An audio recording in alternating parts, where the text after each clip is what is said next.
Boa noite, sejam bem-vindos às notas da semana. Sejam bem-vindos também o Dr. Paulo Moraes, autarca eleito pelo PSD, e o Dr. Ferraz Alves. A partir de agora vamos acabar com os doutores. Um comentador também muito querido a esta casa. Os dois muito queridos a esta casa. Vamos começar justamente por Paulo Moraes.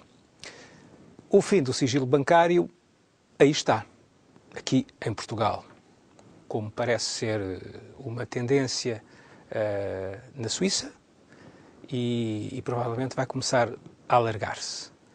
Aqui em Portugal, talvez muito empurrado pelos casos de corrupção e como uma forma muito persuasiva de combate à corrupção. E esta a primeira questão.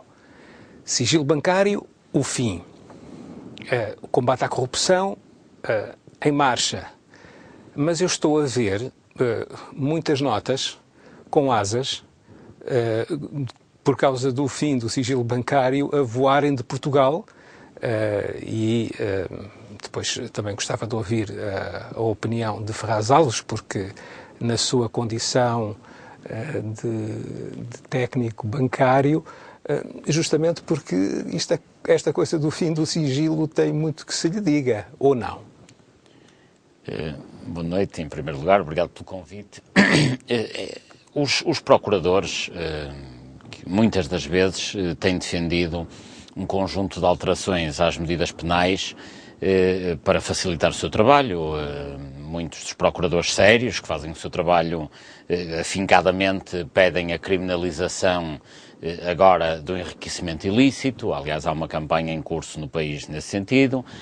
Também era muito solicitado, de facto, o fim do sigilo bancário, que, aliás, é uma medida legislativa tomada na sequência dos trabalhos daquela Comissão Parlamentar de Combate à Corrupção. E por isso é uma medida que se saúda. Dir-me-á, vai resolver o problema? Em meu entender, não, até porque ao nível da corrupção temos sempre, em minha opinião, de atuar a dois níveis. Por um lado, atuar nas consequências, ao nível criminal, ao nível penal, sem dúvida nenhuma, mas mais importante que isso é começar a desmantelar, a desmontar de uma vez por todas o sistema que se instituiu em Portugal, nomeadamente na vida política, que se transformou nos últimos anos, em particular na última década, numa mega central de negócios. Isto acontece porquê?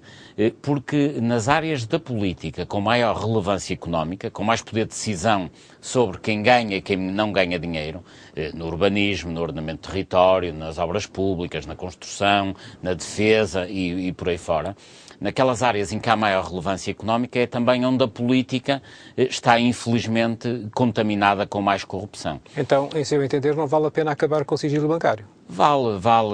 Eu julgo que tem que se atuar aos dois níveis. Atuar a nível penal, como se está a fazer, mas mais importante, muito mais importante, é a montante acabar com todo tipo de regulamentação destas áreas importantes economicamente, que tem sempre, todas as leis que têm relevância económica, têm três características fatais. Por um lado, tem muitas regras para que ninguém perceba absolutamente nada do que se pretende, o que é bom, na confusão é que se gera a corrupção. Por outro lado, há muitas exceções para favorecer determinadas corporações, determinados amigos, mas isto nem é o pior. O pior é que toda esta legislação de grande relevância económica permite um enorme poder discricionário a quem aplica a lei. Nós somos um país muito corrupto. Completamente. Enfim, nós somos um país muito corrupto há muito tempo, portanto isto não é recente, mas na vida política somos um país em que há um esquema de corrupção.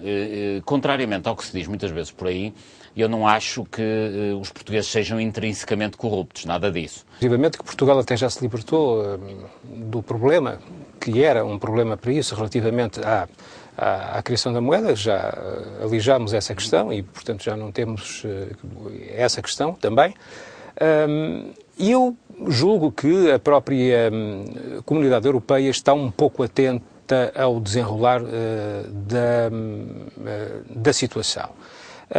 A Comissão já veio dizer que o próximo quadro regional já só apoiará qualquer coisa como mega-regiões, regiões já não apenas pequenas regiões transfronteiriças, mas mais do que isso. Ou seja, já haverá uma tendência em toda a Europa para a necessidade da criação das euro-regiões. E nós ainda nem sequer estamos micro-regionalizados. Como é que vamos caminhar no sentido de poder continuar a beneficiar dos apoios comunitários se ainda nem sequer estamos nesse patamar? Eu gostava de perguntar a Ferraz Alves, é necessário ou não a criação das euro-regiões? É necessário ou não a criação de um certo tipo de regionalização em Portugal? Eu respondo claramente que sim, que é necessário criar as regiões em Portugal para dar legitimidade às euro-regiões que já estão a ser trabalhadas em termos comunitários. Nós, de facto, temos uma situação estranha no país, mesmo neste quadro comunitário, em que, de facto, o país já foi apresentado perante Bruxelas como um país regionalizado em termos das comissões de coordenação de desenvolvimento regionais, portanto já foram apresentados e os fundos foram afetos a essas regiões, não foram afetos ao desenvolvimento do país como um todo, foram digamos, já colocados especificamente e trabalhados pelas próprias regiões, pela região Norte, pela região Centro, pelo Alentejo, Lisboa e Vale do Tejo. Aliás, a própria Presidente da região de Lisboa e Vale do Tejo é uma pessoa que é a favor da própria regionalização. O Algarve. Portanto, esse sistema já funciona assim. Depois, o que nós temos é várias instâncias, ou seja, temos, perante a comunidade europeia, aparentemente, existe a região Norte. Em termos, esta mesma região Norte, e o Dr. Carlos Lage, ainda o ano passado, esteve em reuniões com os senhores presidentes das juntas, quer de Castela e Leão, quer de Galiza, e agora até estão num quarto passo, porque já estão a criar uma macro-região a 3, mas que se pretende juntar a região Centro, para fazer uma macro-região A4, ainda não sabe muito bem quem vai ser o interlocutor. Portanto, isto está a ser trabalhado, ao mesmo tempo que é trabalhado assim, a nível do Governo Nacional, nada existe.